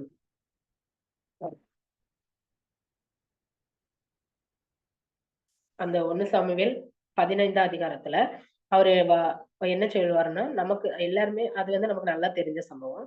தேவன் வந்து என்ன பண்ணிடுவாரு, எல்லாத்தையுமே நீ சங்கரிச்சுரு. அமலேக்கியர் அந்த காரியங்கள்ல எல்லாத்தையுமே நீ வந்து அ எல்லாத்தையுமே நீ வந்து சமாளிச்சுரு. சாரி எல்லாத்தையுமே நீ வந்து சங்கரிச்சுரு அப்படின்னு சொல்லிட்டு சொல்லுவாரு. அப்ப சங்கரிச்சுரு அப்படிங்கிறது தான் தேவனுடைய சித்தம். ஏன்னா ஒண்ணையுமே விடாத அப்படிங்கிற மாரி தான் ஆண்டவர் சொல்லியிருப்பாரு. ஆனா இவங்க என்ன பண்ணிடுவாரு இவரு, ரொம்ப துணிகரம் வந்துரும் இவருக்கு. இவரு அங்க போயிட்டு என்ன பண்ணிருவாரு, ஆண்டவருக்காண்டி அப்படின்னு சொல்லிட்டு என்ன பண்ணுவாரு, முதல் தரமான ஆடு எல்லாத்தையும் நாங்க வந்து பிடிச்சுட்டோம். அந்த ராஜாவ கூட உயிரோட தான் முடிச்சு கொண்டு வருவாரு. அப்போ அப்போ வந்து எப்படி ஒரு இது பாருங்க. ஆ அந்த ஒரு துணிகரம் வருது அவங்களுக்கு. ஆ ஏன்னா முதல் துணிகரத்துல ஆண்டவர் மன்னிச்சுட்டாரு. 2வது துணிகரத்துலயும் மன்னிச்சிருவாருன்னு அவர் நினைச்சிருப்பாரு. ஆனா ஆண்டவர் வந்து இத வந்து பண்ணக்கூடாதுன்னு தெளிவா தெள்ளந்தெளிவா அந்த 15 அதிகாரத்த நீங்க வாசிச்சு பாருங்க. தெளிவா சொல்லுவாரு. அவ்ளோ சொல்லியும் கூட அவர் என்ன பண்ணிருவாரு, அங்க போய் துணிகரமா அவங்க வந்து மீதிய வந்து கொண்டுட்டு வருவாங்க. எல்லாத்தையும் ஆண்டவருக்கு பலியிட அப்படின்னு சொல்லிட்டு. அதுல வந்து சவுல் சொல்லுவாரு, நான் ஜனங்களுக்கு பயந்து இத செஞ்சேன். நீங்க வாசித்து பார்த்தீங்கன்னா தெரியும். ஜனங்களுக்கு பயந்து இத செஞ்சுட்டேன் அப்படின்னு ஜனங்களும் சொன்னாங்க. ஆக்சுவலா அது வந்து ஜனங்கள், சவுல் 2 பேருமே சேர்ந்து தான் அத எடுத்துட்டு வந்தது.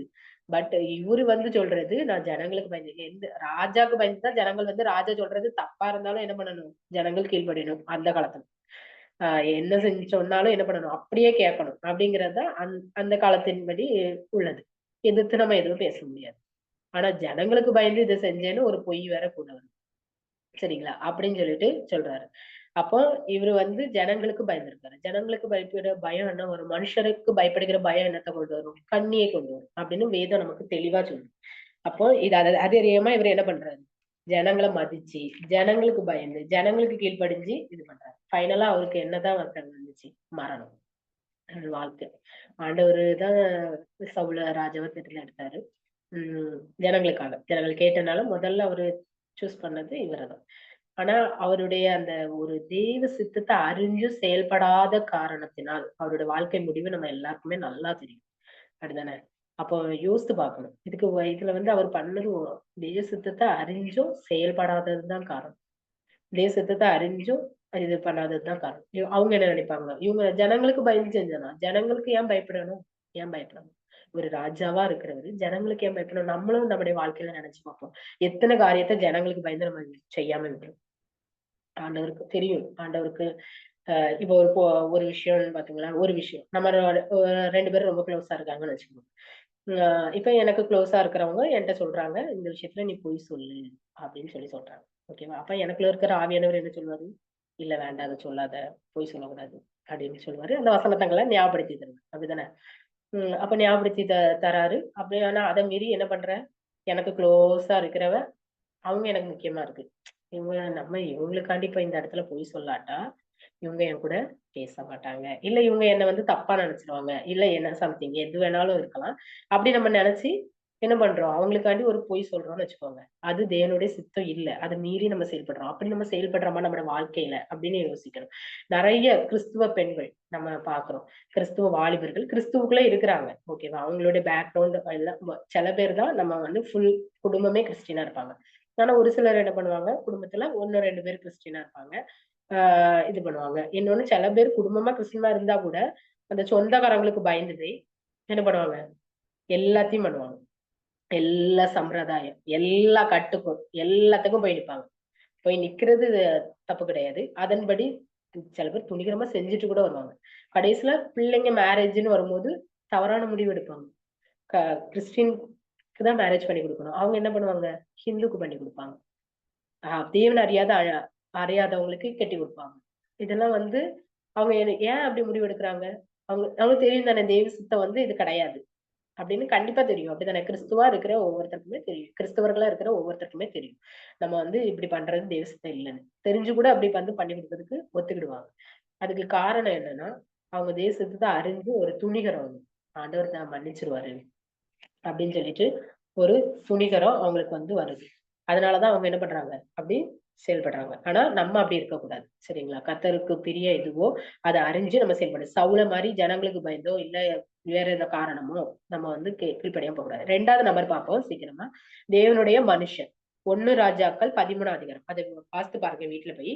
ஒரு தேவனுடைய மனுஷன் இருக்கிறார். அந்த தேவனுடைய மனுஷன் என்ன பண்றாருன்னா, யூதாவிலிருந்து பெத்தேலுக்கு வரார். சரியா? பெத்தேலுக்கு வந்து தேவன் சொன்னத வந்து சொல்றாரு. பின்பு அதுக்கப்புறம் ஒரு அடையாளம் சொல்றாரு. அதன்படிலாம் நடக்குது. சரிங்களா? அப்ப ராஜா வந்து அவன பிடி அப்படின்னு சொல்லிட்டு அப்படி கைய நீட்டுறாரு. அந்த கை அப்படியே ஸ்டாப் ஆயி நிக்குது. அது வந்து திரும்ப எடுக்க முடியல. அப்படி மறுத்து போய் நிக்குது. உடனே ராஜா சொல்றாரு, நீ வந்து என்னோட சமூகத்தை நோக்கி விண்ணப்பம் பண்ணு. என் கை வந்து சரியாயிட்டும் அப்படின்னு சொல்லிட்டுங்கிற மாரி சொல்றாரு. உடனே இந்த தேவ மனுஷன் என்ன பண்றாரு, ஓகே அப்படின்னு ஜெபம் பண்றாரு. ஜெபம் பண்ணோனே கை வந்து நார்மலா வந்த பிறகு அவர் சொல்றாரு, நீ வந்து அந்த ராஜா சொல்றாரு, அந்த தேவனுடைய மனுஷன் தான். என்ன சொல்றாருன்னா, என் என்னோட வீட்டுக்கு வந்து இளைப்பாறு. நான் உனக்கு வெகுமானம் தருவேன். அப்படின்னா ராஜா குடுக்குற வெகுமானம் சாதாரணமாவா இருக்கும். செமையா இருக்கும். அப்படிதானே? நெறைய தங்கம் குடுப்பாராம். என்ன வேணாலும் குடுப்பாரு. அந்த காலத்துல ராஜான்னா சொல்ல வேணும். என்ன வேணாலும் குடுத்திருப்பாரு. அப்போ அப்படி சொல்லும்போது, அந்த தேவ மனுஷன் என்ன சொல்றாரு? அத பார்க்கலாமா? 1 ராஜாக்கள் 13ஆம் அதிகாரம் 9ஆம் வசனம். 9, 10 2 வாசனம். ஏனென்றால் நீ அப்பம் புசியாமலும் தண்ணீர் குடியாமலும் போன வழியாய் திரும்பாமலும் இருவென்று கர்த்தர் தம்முடைய வார்த்தையால் எனக்கு கட்டளையிட்டிருக்கிறார் என்று சொல்லி அவன் பெத்தேலுக்கு வந்த வழியாய் திரும்பாமல் வேறு வழியாய் போய்விட்டான். ஓகே. இதுல தெளிவா அவர் சொல்றாரு. ஆண்டவர் என்ன சொன்னாராம்? நீ அப்பம் புசிக்க கூடாது, தண்ணீர் குடிக்க கூடாது, போன வழியா திரும்பக் கூடாது. 3 கண்டிஷன்.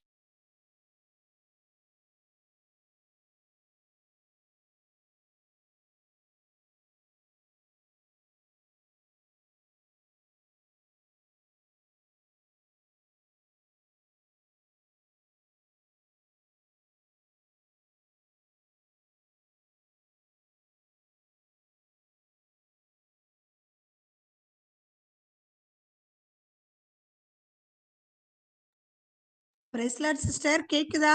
இல்ல எனக்கு மட்டும் தான் கேட்கலையா? இல்லங்கா, கேட்கலங்கா. கேட்கல. அப்ப அவங்களுக்கு நெட்வொர்க் இஷ்யூ நினைக்கிறேன். 1 மினிட்.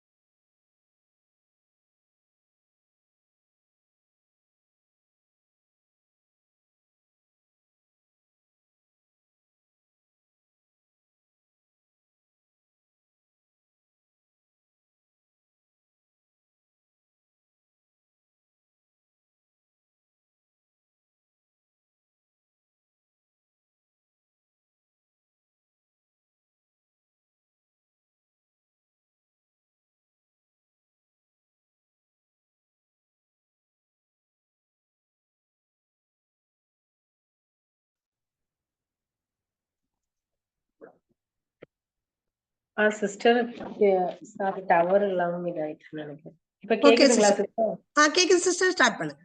ஆ சரி. அடுத்து வந்து அந்த அவங்க என்ன சொல்றாங்க, கிழவனான தீர்க்கதரிசி வந்து, "நீ வந்து வா, இப்படி வந்து எங்க வீட்ல வந்து நீங்க வந்து அப்பம் புசிச்சு போலாம் தானே" அப்படின்னு சொல்ல உடனே, அப்பமா அவர் சொல்றாரு, "இல்ல இப்படி ஆண்டவர் சொல்லியிருக்காரு. நான் வந்து போமாட்டேன், அப்படி வரமாட்டேன்" அப்படின்னு சொல்லிட்டு சொல்றாரு. அதுக்கு உடனே அவர் சொல்றாரு, "நானும் உம்மை போல ஒரு தீர்க்கதரிசி தான். நானும் என்னதான் தேவனுடைய மனுஷன் தான். அதனால நீங்க வந்து தாராளமா வரலாம். தேவன் என்கிட்ட சொன்னாரு, இப்படி வந்து உங்களுக்கு செய்ய சொல்லி. ஒரு தூதன் வந்து என்கிட்ட சொன்னாரு" அப்படின்னு சொல்லிட்டு சொல்றாரு. அத கேட்டவுடனே இவன் என்ன பண்ணிட்டான், ஓகே அப்படின்னு போயிட்டு அப்பம் புசிச்சு தண்ணீர் குடிக்கிறான். சரிங்களா? ஆனா ஆண்டவர் சொன்னத மறந்துட்டான். ஆக்சுவலா அவன் வந்து அது ஏமாந்து போக காரணம் ஒரே ஒரு காரணம் தான். என்ன ராஜாவே சொல்லியும் கூட கேட்காத அவன், அவர் சொன்ன ஒரு வார்த்தை என்னன்னா, "நானும் உம்மை போல ஒரு தீர்க்கதரிசி, தேவனுடைய மனுஷன்" அப்படிங்கிற ஒரு வார்த்தை சொன்னனால தான் அந்த இடத்துல ஏமாந்து போனான். சரியா? இப்படிதான் நெறைய பேரு நம்மட்ட வந்து தேவனுடைய ஊழியக்காரங்களா இருக்கலாம். தேவனுடைய ஜனங்களா இருக்கலாம். அவங்களுக்கு தெரியாது. ஆனா பிசாசு வந்து தந்திரமா அவங்க மூலமா நம்ம கிட்ட வரும். ஏன்னா பிசாசுக்கு தான் தெரியும்.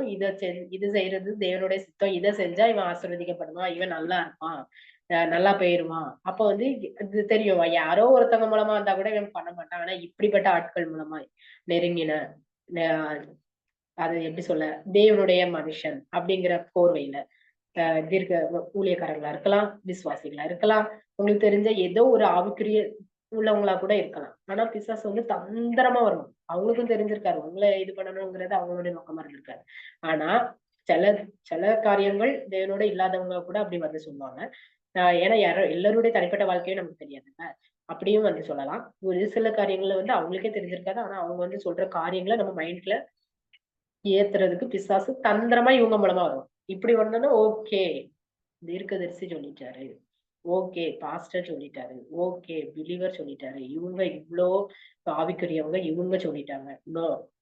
அது ஆவிக்குரியவங்களே சொல்லட்டுமே. ஆனா தேவன் சொன்னதுக்கு விரோதமான்னு இல்ல. தேவன் சொன்னதுக்கு எதிரா ஒரு காரியங்கள் உங்களுக்கு வருது. 10 நாள் வெயிட் பண்ணுன்னு கர்த்தர் சொல்றாரு ஒரு காரியத்துக்கு. சும்மா ஒரு எக்ஸாம்பிளுக்கு சொல்றேன். 10 நாள் வெயிட் பண்ணுன்னு சொல்றாரு. ஒருத்தவங்க வந்து 5 நாள்லயே வந்து இப்ப நீ வெயிட் பண்ண வேண்டாம் ஆண்டே. நீ ஒண்ணும் தேவையில்ல. இப்படிலாம் வெயிட் பண்ணணும்னு அவசியம் இல்ல அப்படின்னு சொல்றாருன்னு வச்சுக்கோங்க. உடனே ஆமா ஆவிக்குரிய வசனங்க சிஸ்டர் தானே. இவங்க சொன்னது கரெக்ட்டா தான் இருக்கும். அப்படின்னு சொல்லிட்டு நம்ம என்ன பண்ணிறக்கூடாது, போயிறக்கூடாது. அதனுடைய முடிவு என்னது? அவங்க சாப்பிட்டுட்டு இருக்கும்போதே ஒரு தீர்க்க தரிசனம் அவர் அந்த அந்த கிழவனான தீர்க்கதரிசி மூலமாவே ஆண்டவர் பேசுறாரு. நீ வந்து என்னுடைய கட்டளைய திரும்பி அப்பம் புசித்து தண்ணீர் குடித்தபடினால் உன்னுடைய பிரேதம் உன் பிதாக்களின் கல்லறையில் சேர்வதில்லை அப்படின்னு சொல்லிட்டு சொல்றாரு. அதே மாதிரி அவரு வந்து திரும்பி ரிட்டர்ன் போகும்போது ஒரு சிங்கம் அவரை வந்து கடிக்குது. சரியா? சிங்கம் கடிச்சு கொன்னு போட்டுருது. அது பக்கத்துல கழுதை நிக்குது, சிங்கமும் நிக்குது. அது அப்படியே தான் நிக்குது. எல்லாரும் பாத்துட்டு போறாங்களா? எல்லாம் அப்படியே நிக்குது. சரிங்களா? அப்ப அந்த இடத்துல அந்த சிங்கம் கூட என்ன பண்ணிருக்கு? தேவனுடைய சித்தத்த தான் செஞ்சிருக்கு. சரியா? சிங்கம் வந்து ஒரு இடத்துல வந்து சும்மா நிக்குமா? ஒரு பிரேதத்த ம் சாப்பிட கூட இல்லையாம். அப்படின்னு சொல்லிட்டு அதுல போட்டிருக்கு. பிரேதத்தண்டையும் கழுதை அது வந்து பிரேதத்தை திங்கவும் இல்லையாம், கழுதையும் முறிச்சு போடவும் இல்லையாம். அது ஒண்ணு என்ன பண்ணியிருக்கணும், அப்பா சிங்கத்த தேவன் வந்து சொல்லியிருப்பாரு. "நீ வந்து அவன மட்டும் கொன்னு போடு" அப்படின்னு சொல்லியிருப்பாரு. கண்டிப்பா. ஏன்னா அந்த சித்தம் கண்டிப்பா. அது அது ஆண்டவர் வந்து சொன்னனால தான் அந்த சிங்கம் கூட அந்த இடத்துல என்ன பண்ணுது, தேவ சித்தத்த மாத்திரம் தான் செய்யுது. ஆனா மனுஷங்க நம்ம தான் என்ன பண்ணியிருந்தோம். ஏன்னா நமக்கு எக்ஸ்ட்ரா ஒரு அறிவு தந்திருக்காருல்ல. அதனால நம்ம தான் கொஞ்சம் என்ன பண்ணியிருக்கோம், நம்ம சுய அறிவிலையும் கொஞ்சம் சிந்திச்சுட்டோம். அந்த சிங்கம் கூட என்ன பண்ணியிருக்கு, அவன கொன்னுட்டு நிக்குது. இப்ப சிங்கத்திட்ட சொல்லியிருப்பாரு, அவன திங்கக்கூடாது, கொன்னு மட்டும் போட்டுட்டு பேசாம நில்லு அப்டின்ருப்பாரு. பக்கத்துல இருக்க கழுதைய கூட நீ போய் என்ன பண்ணக்கூடாது, தொடக்கூடாதுன்னு சொல்லியிருப்பாரு. அதனால தான் அது கழுதையும் தொடல, அதையும் தொடல. மத்தவங்க பார்த்துட்டு போறாங்க. அவங்கள கூட அவர் ஒண்ணும் செய்யல. அதுக்கு காரணம் என்னன்னா, அந்த சிங்கம் கூட தேவ சித்தத்த செஞ்சிருக்கு. ஆனா இந்த மனுஷன் என்ன பண்ணிட்டாரு, தந்திரமா அந்த பிசாச கண்டுபிடிக்கல. அதுதான் விஷயம். வேற யாராவது சொல்லியிருந்தா கூட ராஜா சொல்லியே கேட்காதவன். அப்ப அவன் நல்லா தான் இருந்திருக்கான். ஆனா தந்திரமா அவன் அப்படி கேட்கலங்கிறனால தான் பிசாசு என்ன பண்ணான், தந்திரமா ஒரு தீர்க்கதரிசிய எப்படி கொண்டு வந்து இப்படி அதனால நம்ம ரொம்ப எச்சரிக்கையா இருக்கணும். பிசாசு தந்திரம் எப்படி இருக்கு அப்படிங்கிறத வந்து நம்ம அப்படியே சொல்லியிருந்தா கூட அந்த இடத்துல ஒரு செகண்ட் அவன் என்ன பண்ணியிருந்திருக்கான். ஒரு செகண்ட் ஒரு விண்ணப்பம் பண்ணிருக்கலாம். ஆண்டவரே நீங்க இப்படி சொன்னீங்களே, நீங்க உண்மையிலேயே இவங்ககிட்ட இப்படித்தான் சொன்னீங்களா? இது உண்மைதானா? நீங்க என்ட்ட இப்படிலாம் சொன்னீங்க. அப்படின்னு ஒரு வார்த்தை கேட்டிருந்தா கூட அந்த இடத்துல சொன்னேன். அது செய்யாத நீ பேசாம போ நான் சொன்ன மாதிரி நீ செய்யின்னு சொல்லியிருப்பார். ஆனா இந்த தீர்க்கதரிசி என்ன பண்ணிட்டான்? தந்திரமா ஏமாத்தி எங்க குசியக்கூடாது, தண்ணீர் குடிக்கக்கூடாதுன்னு சொன்னதோ அந்த இடத்துக்கே அவன கொண்டு வந்து உபசிச்சு தண்ணீர் குடிக்க வச்சுட்டாரு. சரி அதனால அவனுடைய மரணம் மரணம் தான் நேரிடும். சரிங்களா? அப்போ தேவ சித்தத்தை அறிஞ்சும் அதுல செயல்படாம போனா கண்டிப்பா மரணம் தான். சரியா? அதுக்கு எக்ஸாம்பிள்ஸ் சவுல் அண்ட் அந்த தேவனுடைய மனுஷன். இந்த காரியங்கள்லாம் நீங்க வீட்ல நல்லா தியானிச்சு பாருங்க. கர்த்தர் கண்டிப்பா உங்களோட இடைபடுவா. ஆஹ் உங்களுக்கு நல்லா இன்னும் புரியும். சரி, ஓகே. இந்த தேவ சித்தத்தை செய்யறதுக்கு நமக்கு எது முக்கியம்? எபிரேயர் 10ஆம் அதிகாரம் 36 வசனம். நான் சீக்கிரமா சொல்லிட்டு போறேன். எபிரேயர் 10:36 எடுத்து வாசித்தீங்கன்னா, பொறுமை அவசியம். அது வந்து வாக்குத்தத்தம் பண்ணப்பட்டதை நம்ம பெறதுக்கு என்னன்னா பொறுமை அவசியம். அதாவது தேவ சித்தம் செய்யறதுக்கு நமக்கு பொறுமை கண்டிப்பா வேணும். ஒரு வாக்குத்தத்தம் நமக்கு கொடுத்திருக்காரு. இப்ப ஆபிரகாமுக்கு கொடுத்தாரு குழந்தையை தருவேன்னு. எத்தனை வருஷம்? 25 வருஷம். சாதாரணமா காத்திருக்க முடியுமா? வாய்ப்பு இல்ல.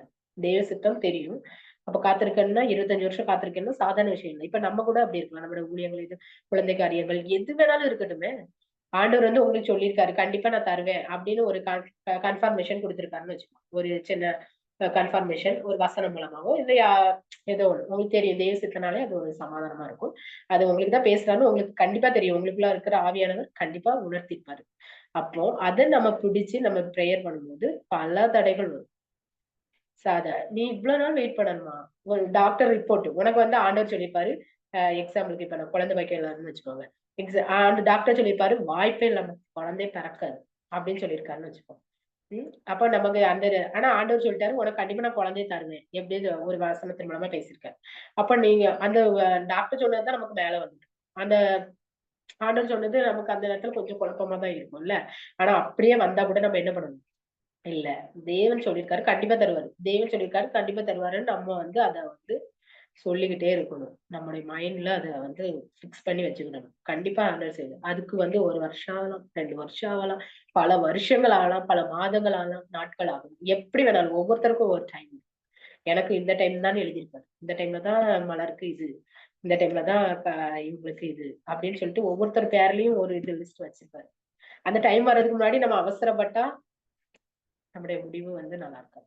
ஒருவேளை நம்ம அதுக்கு காத்திருந்து இது பண்ணதுக்கு நமக்கு அதான் அந்த தேவ சித்தம் நிறைவேற்ற என்ன வேணும்? பொறுமை வேணும். அந்த பொறுமை நமக்கு இருந்து நம்ம காத்திருந்தோம்னா வாக்குத்தத்தம் பண்ணப்பட்டதை கண்டிப்பா பெற்றுக்கொள்வோம். அதுதான் உண்மை. அப்ப நம்ம என்ன பண்ணணும்? அந்த பொறுமையா இருந்து தேவ சித்தத்தை செய்யணும். சரிங்களா? ஒரு சின்ன டெஸ்டிமனி சொல்றேன். என்னோட என்னோட வாழ்க்கையில வந்து போன வருஷம் பிப்ரவரி மாசம் ஆண்டவர் வந்து எனக்கு டெய்லரிங் அப்படிங்கறத வந்து ஒரு வசனத்தின் மூலம் நான் டீப்பா சொல்லல இப்போ ரொம்ப ஷார்ட்டா சொல்றேன். என்ன நேரம் இல்லைங்கிறதுனால அப்போ டெய்லர் அப்படிங்கிறது தான் எனக்கு ஆண்டவர் வந்து வசனத்தின் மூலமா பேசுனது இது. யாரோ சொல்லி நான் அந்த இத வந்து நான் கேட்கல. ஆண்டவர்ட்ட நான் 2 விஷயம் கேட்டேன். ஒண்ணு வந்து கவர்மெண்ட் எக்ஸாம் எழுதணுமா?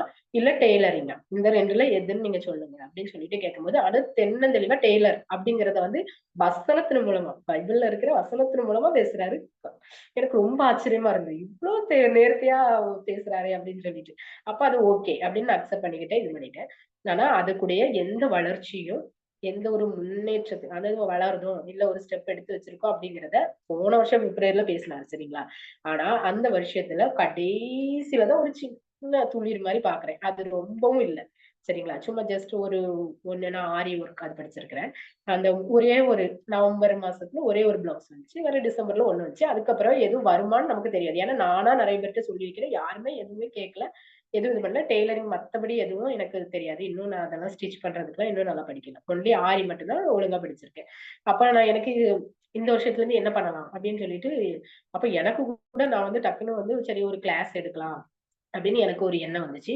அப்ப எடுக்கலாமான்னு சொல்லிட்டு நான் எப்பவுமே ஒரு பிளவுஸ் ஆரம்பிச்சாலுமே ஆரம்பிக்கிறதுக்கு முன்னாடி ஆண்டவரே இத வந்து நீங்க நல்லா பண்ணி கொடுக்க கிருபை செய்யுங்க. அப்படிலாம் ப்ரேயர் பண்ணி தான் பண்ணுவேன்.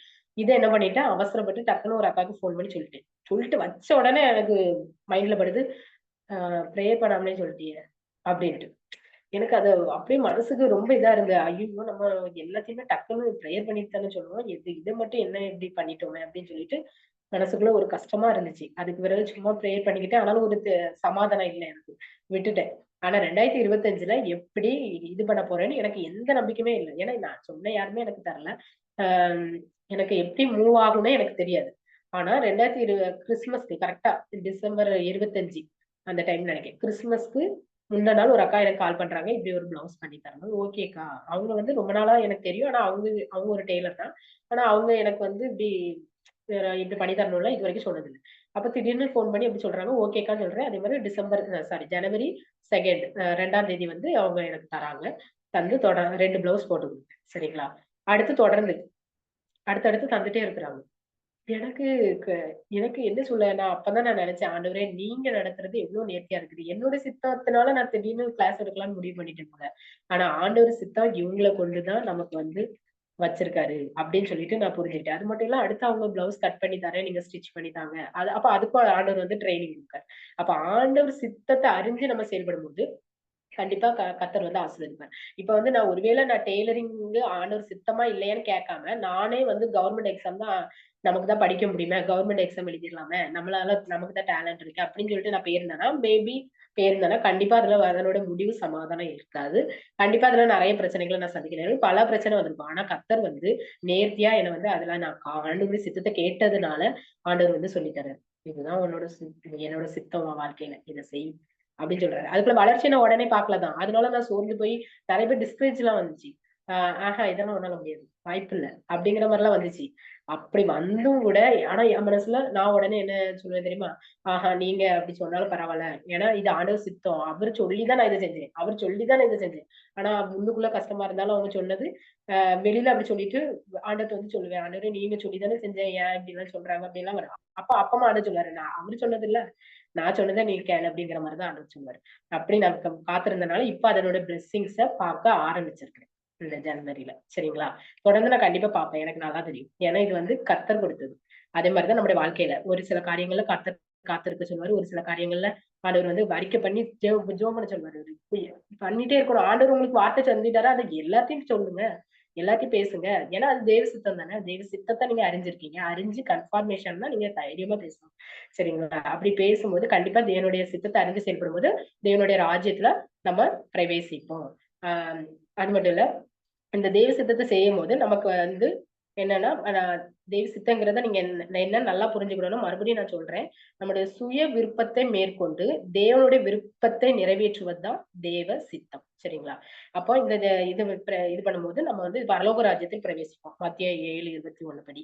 அதுக்கடுத்து பாத்தீங்கன்னா 1 யோவான் 2:17 அதுல 1 யோவான் 2:17 அதுல பாத்தீங்கன்னா, நம்ம என்றென்றைக்கும் நிலைத்திருப்போம். தேவனுடைய சித்தத்தின்படி செய்யறவங்க தான் என்றென்றைக்கும் நிலைத்திருப்பாங்க. சரிங்களா? 3வது, தேவ சித்தத்தை அறிஞ்சு நம்ம செய்யப்படும் போது இயேசுவுக்கு தாயும் சகோதரனும் சகோதரியுமா இருப்போம்னு சொல்லிட்டு மத்தேயு 12:50 சொல்லப்பட்டிருக்கு. எவ்வளவு பெரிய பாக்கியம் இல்ல? அதே மாதிரி தேவ சித்தத்தை நம்ம செய்தா என்னது? பரலோக ராஜ்யம், அதாவது நித்திய ஜீவன். அதே இது நம்ம சுய சித்தத்தையோ மனுஷ சித்தத்தையோ செய்தா அதுக்கு நித்திய ஆக்கினை தான் நமக்கு கிடைக்கும். சரிங்களா? ஆனா அதை நம்ம தான் முடிவெடுக்கணும். தேவ சித்தத்தை செய்வானா, மனுஷ சித்தத்தை செய்வானா, நித்திய ஜீவன் வேணுமா, நித்திய ஆக்கினை வேணுமா, இதெல்லாம் எது வேணும் அப்படிங்கறத நம்ம தான் முடிவைக்கணும். கடைசியாக ஒரே ஒரு அதாவது இது நீங்க நான் உங்ககிட்ட எல்லாத்துட்டையும் சொல்ற ஒரே காரியம், இது நீங்க டெய்லி லைஃப்ல நீங்க இதை சொல்லி ப்ரேயர் பண்ணணும். ப்ரேயர் பண்ணுங்க.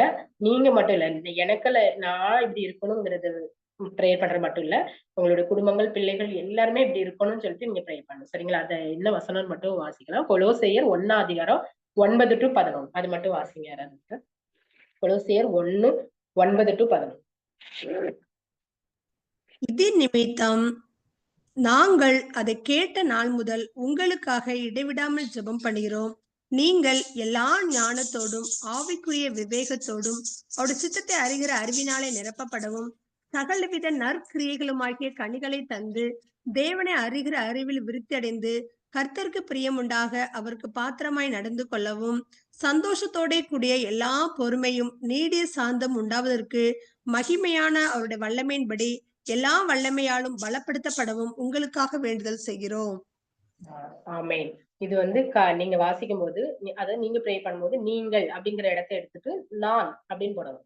நான் எல்லா ஞானத்தோடும் ஆவிக்குரிய விவேகத்தோடும் அவருடைய சித்தத்தை அறிகிற அறிவினாலே நிரப்பப்படவும், சகலவித நற்கிரியர்களாகிய கனிகளை தந்து தேவனை அறிகிற அறிவில் விருத்தியடைந்து கர்த்தருக்கு பிரியம் உண்டாக அவருக்கு பாத்திரராய் நடந்து, தட் இஸ் தேவ சித்தம். சந்தோஷத்தோட கூடிய எல்லா பொறுமையும், அந்த பொறுமை இருந்தாதான் தேவ சித்தத்தை செய்ய முடியும்.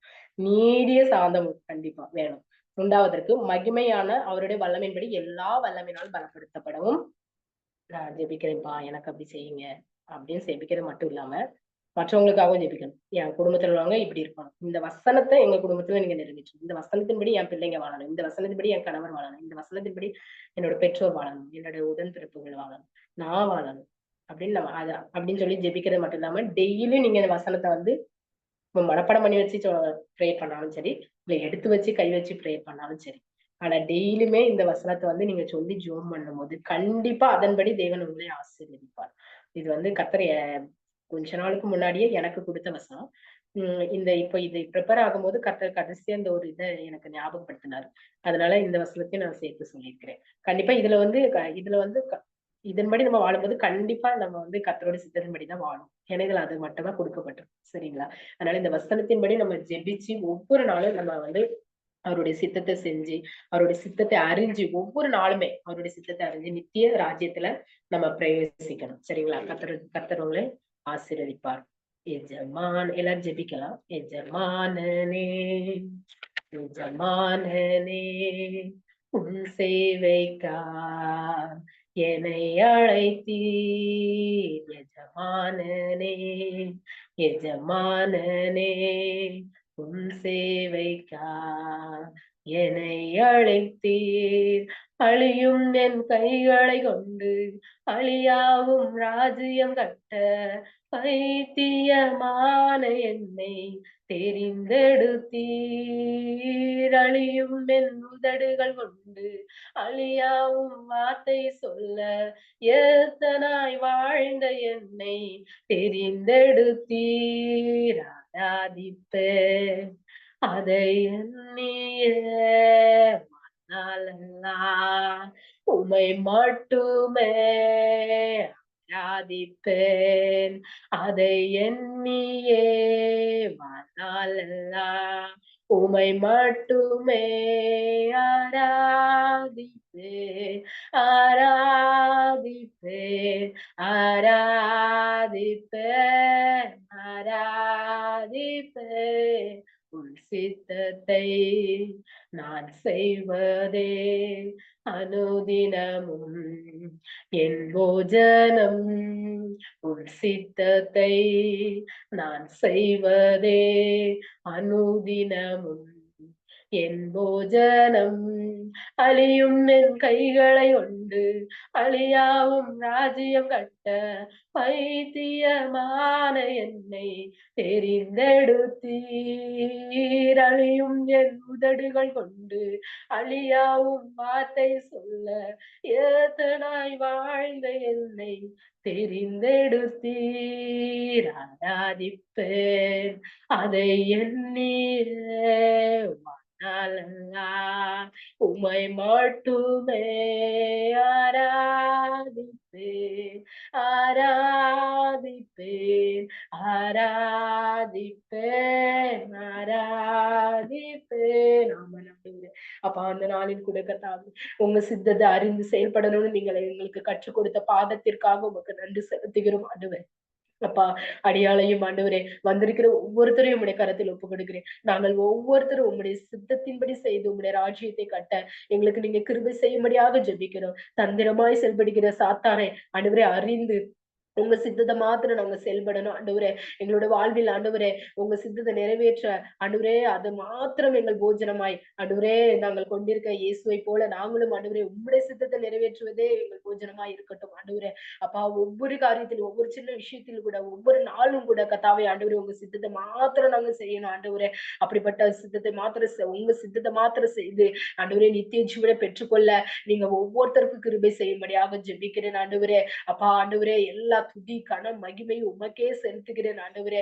நான் அல்ல அப்பா ஆண்டவரே, உம்முடைய கிருபையே நீரே அப்பா ஆண்டவரே இம்மட்டும் பேசின கிருபைக்காக உமக்கு நன்றி செலுத்துகிறேன். என்னை தாழ்த்துகிறேன் ஆண்டவரே. அப்பா ஆண்டவரே உம்முடைய கரத்தில் அர்ப்பணிக்கிறேன். வந்திருக்கிற ஒவ்வொருத்தரையும் ஆசீர்வதிங்க. ஒவ்வொருத்தருடைய வாழ்க்கையிலும் உம்முடைய சித்தத்தை மாத்திரம் செய்து உம்முடைய ராஜ்யத்தில் பிரவேசிக்க கிருபை செய்யும். இயேசுவின் நாமத்தில் ஜெபிக்கிற ஜீவனுள்ள நல்ல பிதாவே, ஆமென்.